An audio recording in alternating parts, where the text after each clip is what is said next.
আপনারা দেখেছেন আমরা কিন্তু শাহবাগে অবস্থান কর্মসূচি দিয়েছি, আমরা দাঁড়িয়েছি মিউজিয়ামের সামনে। আমরা চাই না আমাদের যে ভাই বোনরা রাস্তা দিয়ে চলছে তাদের একটুও ভোগান্তি হোক। সেই জায়গা থেকে যারা আমাদের এই বাংলাদেশের ছাত্র নাগরিকের যে গণঅভ্যুত্থান সেটি নষ্ট করতে চায়, তারা যদি রাস্তায় নেমে এটি নষ্ট করার বিন্দুমাত্র প্রচেষ্টা দেখায়, তখনই তাদেরকে প্রতিহত করার জন্য যেদিকে যেতে হবে সেটাই হবে আমাদের বিক্ষোভ মিছিলের রূপ। তারা যে সময় বের হবে সেই সময় তাদেরকে প্রতিহত করার জন্য আমরা যখন বের হব সেই সময়টি হবে আমাদের বিক্ষোভ মিছিলের সময়। কেউ যদি আবার প্রতি বিপ্লবের কথা ভুলেও মুখে নেয়, তার মানে সেই বাংলাদেশের পুরো ছাত্র জনতার বিপক্ষে একটি ঘোষণা দিচ্ছে।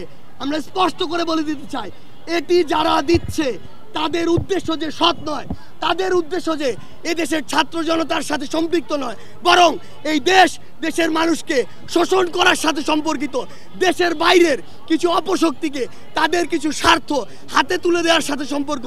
এই দেশটি বিভিন্ন কারণে তাদের হাতে আংশিক বা সম্পূর্ণ ভাবে বিক্রি করে দেওয়া যে তাদের স্বার্থ, সেটি আমরা বুঝে যাই।